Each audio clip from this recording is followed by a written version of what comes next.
pode ler comigo? Vamos lá? Portanto, deixará o varão seu pai e sua mãe, e apegar-se-á à sua mulher, e serão ambos uma carne. E ambos estavam, o que diz aí?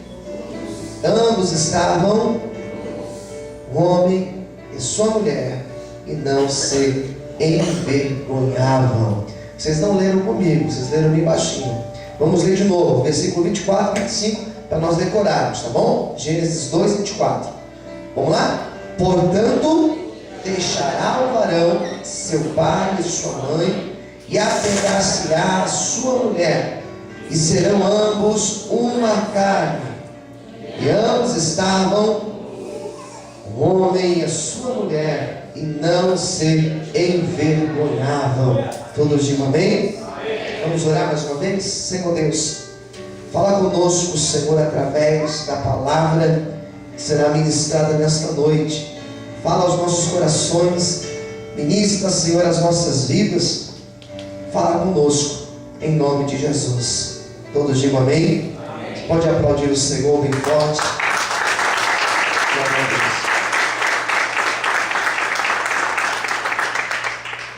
Pensei nesse texto. E nesse texto fala de algumas coisas que são importantes e são decisivas para o casamento. Alguns têm um casamento feliz, né? Conheço pessoas que vivem um casamento feliz. O casamento perfeito é difícil nós falarmos, né? Porque perfeição é algo que extrapola a razão até mesmo humana, né? Mas um casamento feliz, eu conheço algumas pessoas que têm. Um casamento saudável, um casamento feliz. Conheço outros que têm um casamento razoável. Casamento razoável é aquele casamento que é mais ou menos, né? Não é tão bom, mas também não é tão ruim, né? Não é o pior. É um casamento razoável. E tem aquele casamento que é péssimo. E esse é problemático, né? Esse casamento que é péssimo é aquele casamento que parece que vive em verdadeiro pé de guerra, o casal, né? Isso é muito complicado. E eu tenho visto pessoas dessa maneira, pessoas que têm um casamento feliz, um casamento razoável, um casamento péssimo. E esses aí a gente procura ajudar na medida do possível, né? Mesmo porque pastor, a função do pastor, a função daquele que aconselha, não é de modificar a pessoa, mas é de ajudar a pessoa a enxergar coisas que talvez ela não esteja enxergando. Quem entendeu, diga amém. Amém? A minha missão nessa noite não é mudar o casamento de ninguém, mesmo porque eu não tenho essa capacidade.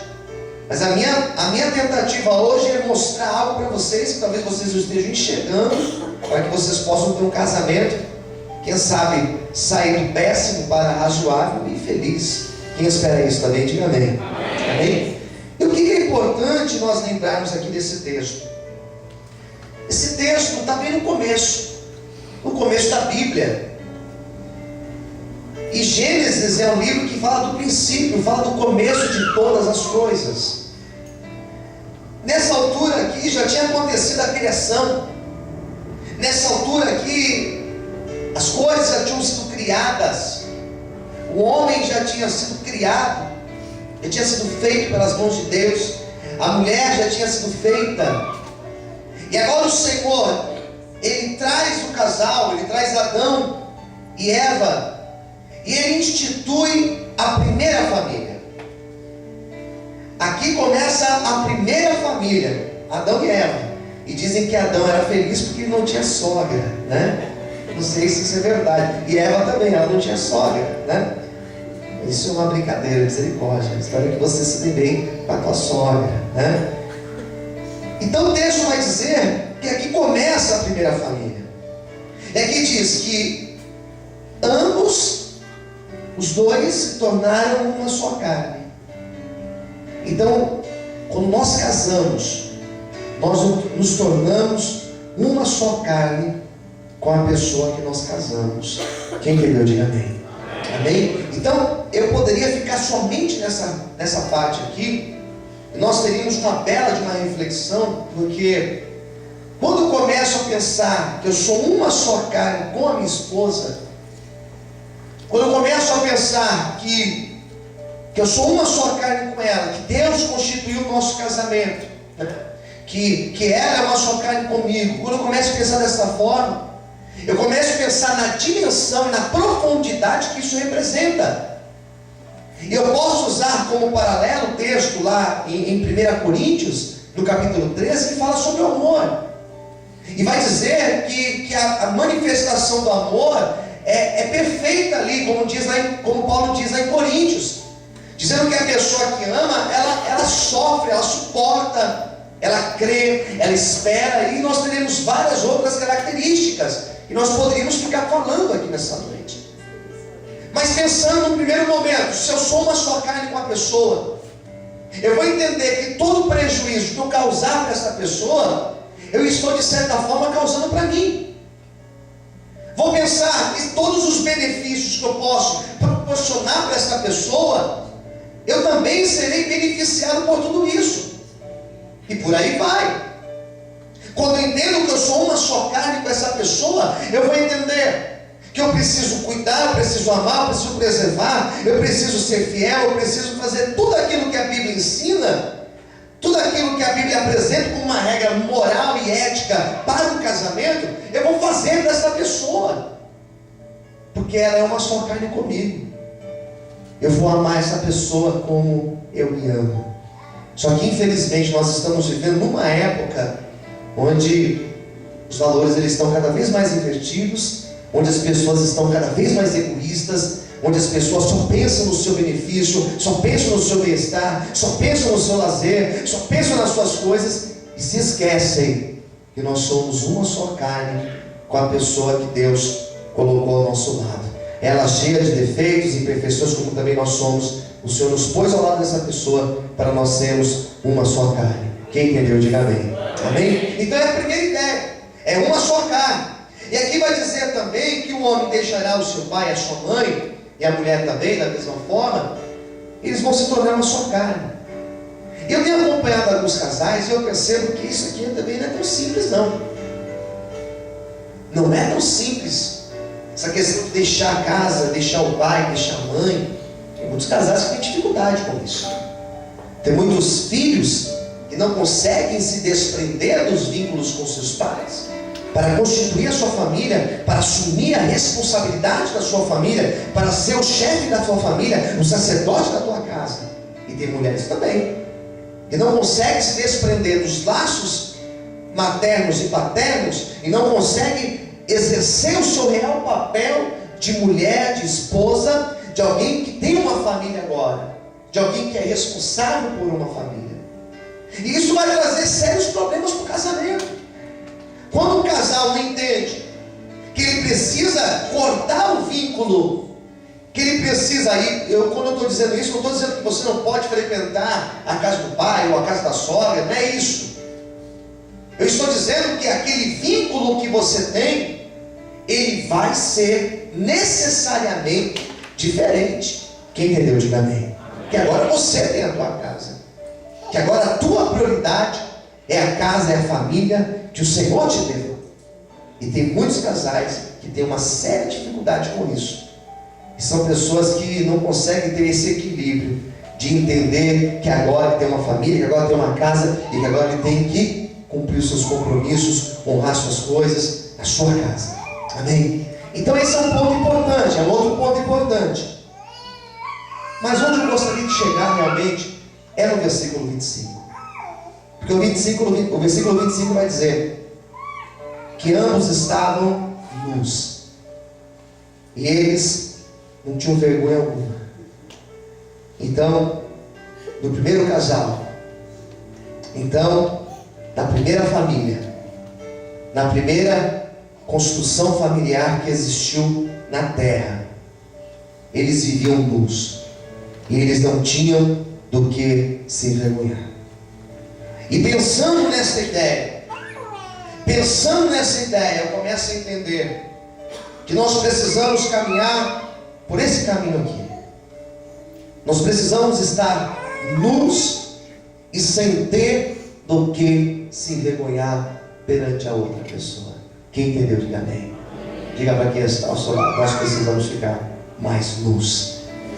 Já tem gente falando dando risada, já tem gente pensando no negócio depois do culto, né? Segura, estamos só começando. Amém, queridos? Precisamos ficar nus e não ter em que se envergonhar. Quem entendeu, diga amém. E não é no sentido, ou se você quiser levar para o sentido literal da palavra, não tem problema também, né? Mas eu estou dizendo aqui em um outro sentido. A Bíblia vai dizer que um casamento, para ser um casamento bem sucedido, casamento feliz, esse casamento precisa necessariamente que os dois não tenham do que se envergonhar, que os dois não usem máscaras, que os dois sejam transparentes, para que o casamento seja um casamento feliz e um casamento bem sucedido para a glória de Deus. Quem entendeu, diga amém. Esse ponto eu acho ele extremamente importante, porque quando nós de certa forma temos algo para esconder, a pior coisa que tem é a sensação que você pode ser descoberto. A pior coisa que tem é você ter a sensação que alguém vai descobrir, que alguém vai saber a verdade, que você vai ser desmascarado a qualquer momento. Essa sensação ela é terrível. Você dormir todos os dias tendo a impressão que amanhã alguém vai descobrir. E aí você vai ser desmascarado e a tua vergonha vai ser grande. Tem nada pior para uma pessoa do que viver usando máscaras. E um casamento que vai para esse caminho é um casamento que vai ser infeliz necessariamente. Será um casamento que vai ter sérios problemas. Quem está entendendo? Diga amém. Amém? Então a primeira coisa, nós precisamos estar de forma completa, nós precisamos estar nus perante a pessoa que Deus colocou ao nosso lado, perante o nosso esposo ou a esposa. Quem entendeu, diga amém. Amém? E o que isso vai falar? O que isso significa? Qual é o propósito disso? O grande problema é que quando a pessoa ela usa uma máscara, ela não consegue ter a satisfação real do amor. Porque a impressão que a pessoa vai ter é que a outra pessoa não ama verdadeiramente, mas ela ama a máscara que essa pessoa está usando. E qual que é o problema, por exemplo, dos casamentos, que as pessoas elas casam e daqui a pouco parece que o negócio, o amor, parece que a paixão ela desaparece. Não sei se isso já aconteceu com vocês, ou se vocês conhecem alguém dessa maneira, mas é comum acontecer isso. De casais que tinham um relacionamento intenso, um relacionamento feliz, mas no momento que eles casaram, no momento que eles tiveram ali um casamento, que foram morar juntos, começaram a ter sérios problemas. E eu já vi pessoas dizendo: pastor, mas eu não conhecia essa pessoa, e agora eu comecei a conhecer. Ou então as pessoas chegam a dizer: não, mas essa pessoa mudou. E na verdade não é que a pessoa mudou, é que na verdade a pessoa, ela tirou a máscara, ela realmente mostrou quem ela é. Daí vem a grande decepção. Quem entendeu, diga amém. Daí vem o grande problema. Daí a pessoa chega ao ponto de dizer: mas eu não amo mais. Já viu pessoas dizendo isso? Com certeza a missionária já ouviu vários casais falando isso. Eu já ouvi várias vezes: pastor, mas eu não amo mais, não tenho mais aquele amor. E na verdade não é que não tem mais o amor, ou pode ser que não tenha, mas o que pode ter acontecido é que aquela paixão que a pessoa sentia, essa paixão se desfez. Pergunte para quem está ao seu lado: você sabe qual é a diferença da paixão para o amor? Pergunte para essa pessoa. Pergunte para o teu outro amigo do lado aí. Pergunte: você sabe a diferença da paixão e do amor? Amém? Diferença, queridos, são várias. Primeira coisa, a paixão é um negócio A paixão é um negócio arrebatador. Quem aqui já esteve apaixonado sabe que a paixão é um negócio que arrebata. Freud chega a afirmar, Freud ele fala, uma das teorias dele, que 4 coisas são capazes de mudar uma pessoa. Quantas coisas eu disse? 4 coisas. Ele vai dizer que a pessoa ela muda quando ela tem uma experiência de quase morte. Ela muda depois que ela volta dessa experiência. Ele vai dizer que a pessoa muda por causa do sofrimento. E é normal também a gente conhecer pessoas que sofreram coisas na vida e saíram desse sofrimento, pessoas melhores, pessoas diferentes. Terceira coisa que muda uma pessoa é uma grande paixão. Segundo Freud, a pessoa, quando ela está apaixonada, ela muda. E realmente a pessoa muda. Você vê a pessoa, ela se veste de um jeito. Quando ela está apaixonada, ela até muda o jeito de vestir. Ela muda o jeito de... As músicas, ela muda o gosto musical. Muda até de time de futebol, não é verdade? Tem pessoa que muda, né? Então a pessoa, ela é mudada, segundo Freud, pela paixão. Em quarto momento ele fala que a psicanálise, o autoconhecimento, muda a pessoa. Só que a paixão, por mais arrebatadora que ela seja, por mais intensa que ela seja, e causa mudança, a paixão, ela é passageira. Diga para o teu vizinho do lado, a paixão, ela é passageira. Ela passa. E segundo Freud, uma grande paixão, ela pode durar até no máximo 5 anos. E depois de 5 anos, aquela paixão, ela deixa de existir. Mas o amor não. O amor, segundo aquilo que Paulo diz, o amor permanece para sempre. Diga para quem está ao seu lado, o amor permanece para sempre. E é justamente o amor que é a essência do negócio. Se o casal realmente não tiver amor, se casou por interesse, se casou por conveniência, se casou por falta de opção, dificilmente vai dar certo. Porque o amor é a base, é a raiz essencial do casamento, deixar de ser um casamento péssimo ou um casamento razoável para ser um casamento feliz. Quem entendeu, diga amém. É o amor. Pode aplaudir o Senhor. Glória a Deus. O grande problema da pessoa que usa uma máscara é que ela quer convencer a pessoa a amar aquela máscara. E ninguém consegue ser feliz tendo algo para esconder. Ninguém consegue ser feliz com a sensação que pode ser descoberto. Quem entendeu, diga amém. Ninguém consegue ser feliz usando máscaras. Porque a pessoa, no momento que aquela máscara cair, ela vai estar descoberta. E Adão e Eva aqui, quando eles estavam no paraíso, eles não tinham o que se envergonhar. Ou seja, a vida deles era uma vida em total transparência. Se você quer saber de uma verdade para o teu casamento ser feliz, tem que existir transparência. E transparência em tudo. Quem entendeu, diga amém. Diga para o teu irmão do lado aí, a transparência tem que ser em tudo. Amém, queridos? Em tudo. Porque se um casal tem problemas, né, do outro saber, do outro ver, e hoje em dia a gente tem vivido muito esse negócio de, não, mas é a minha privacidade, né? Não, mas é minha privacidade. Não, o casamento, se nós somos uma só carne, verdadeiramente nós precisamos ser transparente com a outra pessoa. Quem entendeu, diga amém. Não ter do que se envergonhar. Então, na minha casa, eu preciso ser transparente com a minha esposa. E ela também tem que ser transparente comigo.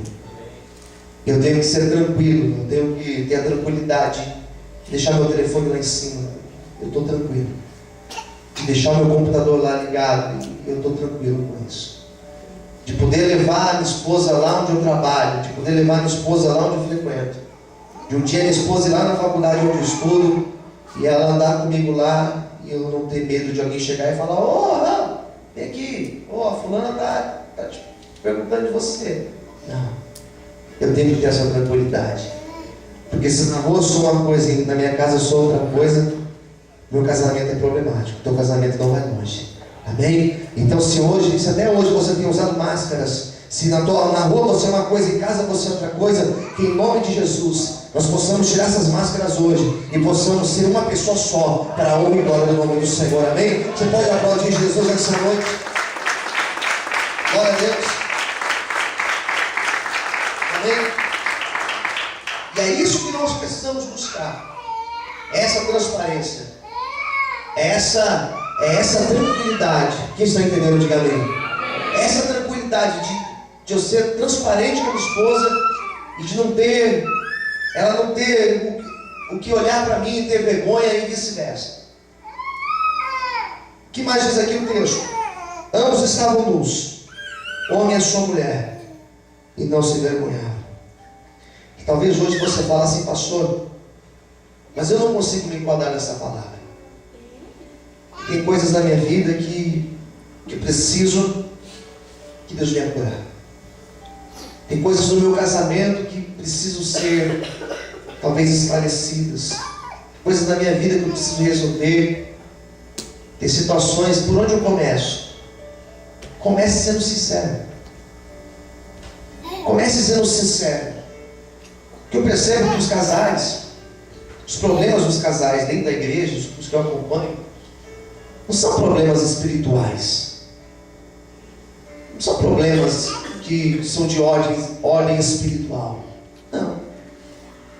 Geralmente os problemas que nós temos percebido nos casais são problemas de relacionamento. São problemas dentro da nossa casa. Não é que às vezes o adversário não vai agir. Sim, ele pode agir. Mas são posturas dentro da nossa própria casa. São posturas na nossa forma de lidar, na nossa forma de conduzir, na maneira de nós tratarmos. Quem está entendendo, diga amém. Às vezes o problema está aí. Às vezes o problema está aí. Eu chegar e saber ouvir o que a pessoa está falando, entender o que a pessoa está falando, tentar me pôr no lugar da pessoa, tentar pensar se eu gostaria que isso fosse feito comigo, tentar pensar dessa maneira mesmo. Então veja que às vezes os problemas dos casamentos não são problemas que nós vamos orar e as coisas vão resolver. Não. Os problemas vão resolver a partir do momento que nós conversarmos, entendermos aquilo que realmente precisa ser mudado e tomar uma atitude de mudança. É eu mudar e eu esperar que a outra pessoa mude. Ah, mas a pessoa não vai mudar. Ela vai mudar. Se ela quiser, ela muda. Se ela quiser, ela se deixa ser moldada. Se ela quiser, ela deixa o Espírito Santo moldar a vida dela. E o casamento começa a sair da posição de péssimo e começa um casamento feliz e bem sucedido para a glória de Deus. Você pode aplaudir o Senhor por isso.